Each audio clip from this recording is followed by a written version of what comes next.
Hello and welcome all lovers of indie games. I hope you're having an awesome day so far. It's time for us to look into the next game that I've reviewed, which is Netherguild, a turn-based adventure game where the people of the realm are slowly getting sick and the only place to find a cure is to go deep underground to a place that's been long forgotten. Now as always, let's talk about the story, gameplay, graphics and what I thought about Netherguild. These will be segmented below so you can jump to the parts that you want to see. Now, it's time to sit back, relax, and let's go on this adventure together. Netherguild centres around two factions that were once at peace, the humans above ground and the Gaians underground. For years the two would work together and coexist, until the Gaians figured out how to live forever. Effectively, the humans got scared of this power and decided to close off the gates to the below. We're now in the present day, and it seems an illness has started to take over the land of the humans, but what we do know is that there is only one place for a cure. We'll need to venture to the below once again to get the cure we need to save everyone. We are given the quest to become the expedition leader and find recruits to send underground. It's our job to make sure that we find the cure and hopefully bring everyone back with us. Right, here's my 2 cents about all this story. I don't want to help the humans. Why is it that I have to be the one to save them all? If anything, they've done this to themselves, and an illness shows up and they can't just lock this one away. They go running right back to the Gaians. I wish I could pick a side and help defend against the humans instead. I feel like whenever you see a game that has multiple different races or clans, humans always are the ones that I hate the most. Literally, they're just really greedy. I'll call them greedy goblins, but that's just mean on goblins at this point. I mean, that's my rant over about humans, but yeah. I really wish I could pick sides and I could help the Gaians to either broker peace from their side, seeing as they were the ones who were broken off, or just stop the humans from getting the cure whatsoever.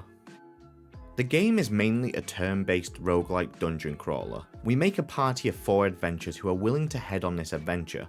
The classes are from the start warrior, assassin, scout and ranger, so you have a rather well equipped group to tackle a whole manner of dangers. Each class has different abilities that you can unlock once you level up. These will make them either hit harder or give the team different buffs. Leveling up is a bit of a chore just for the fact that it isn't party based, so only the adventurer who gets the kill actually gets the XP. This can be tricky to get right, as some might do more damage than others and just naturally get more XP, meaning that you'll have a party of odd levels. When a party member dies, rest in peace that adventurer that I've totally not forgotten the name of, you lose all the equipment and gear that they was carrying, and if you make it out of the dungeon alive, you'll need to replace them at the Adventurers Guild. If, on the other hand, you find yourself losing all your adventurers, then sadly it's game over, and you'll need to start the whole game from the beginning again. I fully recommend just leaving the dungeon early if you're on low health, or if you don't have any wood to make a campfire. It's better to try again from the start, instead of just dying and losing everyone. Yes, this happened to me, hence why I'm warning you.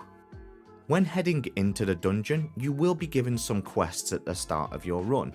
These may be to kill so many bandits, look towards getting to a certain level of the dungeon. If you succeed in these quests, you'll be getting 1, reputation towards a different guild. This could be the commoners, the royals, or there's an unknown that you'll have to find out what it is by playing the game. And number 2 is you'll get money that you can look towards upgrading your gear. In the overworld, when you're not in a dungeon, there's a vast array of different things that you can do. You can go towards the market, which is where you can get some food and the wood that you need to build a campfire. You can go to the Adventurers Guild to look towards recruiting a new adventurer if you want a certain class. You can go towards the blacksmith to get new equipment for your adventurers that will give you new skills on your next run. It just gives you that feel of a towny kind of setting. Reminds me a lot of Darkest Dungeon, where you can go around to different places to get things before you go out again. The turn-based combat is really refreshing. It adds to the classic D&D feature of initiative, so at the start of any combat, dice will roll and decide when you attack or when your opponent attacks. This is where you'll decide on how to plan your attacks for that round and where to possibly leave an adventure, as they might get the brunt of all the attacks. Another awesome feature is that there is no roll percentage when an attack is hitting. All attacks are guaranteed to hit, so you really can take your time to plan out your next move. The downside of this though is that all the enemy's attacks will hit you as well. No chance of dodging, so be prepared to take some damage during this quest. Graphics wise, the game has taken on a bigger pixel art style, which I think looks amazing. It fits the vibe down seeing as it's a top down game, as if it was smaller pixels I feel like it might end up not looking as good and getting a little lost. The characters all follow similar looks, part of the fact that they're from different classes, but it's pretty easy to spot the difference. The environment around you does have a gloomy feel which really fits the vibe of the game. It gives that sense of the unknown as no one has travelled around these parts for many years. Netherguild is a hidden gem at the bottom of the dungeon. It's got the charm with the graphics and the dialogue between the characters, but it's also got that hardcore battler for the people who really want a tough turn-based dungeon crawler. I'd really recommend this game to anyone who loves D&D adventures with a hint of turn-based combat and the roguelike section. Many thanks to anyone who has stayed until the end, it really means a lot to me. Now you go have a great rest of your day. Bye bye!